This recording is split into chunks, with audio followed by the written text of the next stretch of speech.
Welcome to Simplicio Field. Here putting in some overtime. I'm Kyle Stanley with Phil Stafford. JUCO full windup has taken us to extra innings tonight, and what a game it was. But before we even start that, I've got a number for you, Phil. It's 17, 3 teams left, 17 errors combined with all 3 of those teams. But guess what? One of those teams has committed 0 errors, and that's Coach East. Coach East, what a performance defensively and pitching throughout the entire series so far. They've battled through elimination. That's how they've staved off being taken back to Arizona. But another good number to look at is all 3 coaches now that are in the running for this. This is their first time to Grand Junction. So that just shows you that it really doesn't take an experienced coach. It takes a good group of fighters and a good group of kids to get here. And they fought hard tonight. Let's take you to the highlights. Before the game, Coach East was all business, game faces all around from Coach Englehart to his players. But on the other side, Win Fletcher's guys were a little more loose.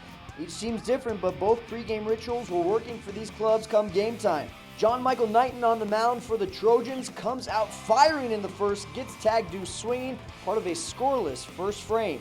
Home half of the inning, Darius Reese sparks his team on the first pitch, deep drive to left, bounces off the All-State sign. Jake Luna has some issues with it, and that allows Reese to trot into third with a leadoff triple. He scored later in the inning on an RBI groundout.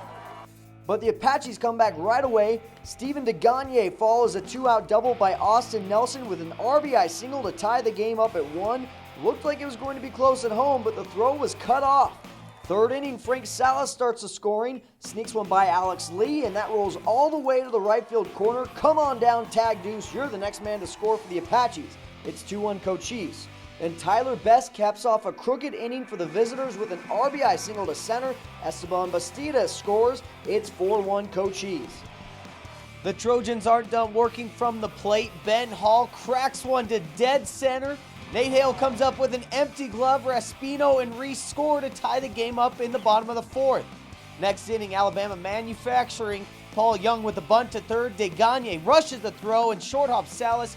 Young is safe and Reinhardt advances from first to third. First error for Coach East in the tournament. And 2 batters later, Bo Edwards makes it count. Going Schlonsky to left off Kevin Durantes. Reinhardt scores on the 2-run jack. Trojans now leading 6-4. The Apaches have some short-term memory though and explode in the 6th. Frank Salas, the catalyst, going way deep to center. Darius Reese can't make the catch. Everyone's moving up. 2 runs come home. Salas easily into second. 7-6, Coach East in control. And the Trojans weren't able to stop the bleeding there. Esteban Bastidas can of corn to right, but Edwards loses it in the lights. Reese tries to recover, but it drops in, and the Apaches put up 6 total in the inning. But the way this one was going, you knew it was far from over. B.J. Martin caps off a 3-run 7th with a run-scoring single, and suddenly we are back to a 2-run game. The Apaches carry a 4-run lead into the 9th inning, but that depletes quickly. Blaine Miller keeps this one fair down the left field line, scores 1, and the tying run is now on third. Coach Englehart was hoping to save Stephen Neymar for the championship game tomorrow, but desperate times call for desperate measures. Neymar gets Ryan Raspino to fly out to right, but is it deep enough to score Ryan Smith from third?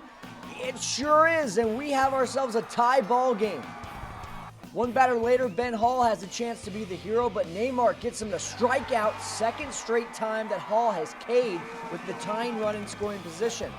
So when it came down to the same situation in the bottom of the 11th, Coach East put Darius Reese on to get to Hall. But this time, he didn't disappoint. Little blooper over the head of Austin Nelson falls, and the Trojans come back from the dead to defeat the Apaches. Coach Win Fletcher couldn't be more proud of his boys. I didn't have to do anything. The kids did it. I mean, how about my guys? They never quit. They never quit. And, you know, coming off last night, I worried about them a little bit, but it just goes to show you how tough they are and how much they care. And they wanted to be here on the last day. Win or lose, we're here on the last day, and that's all that matters to me.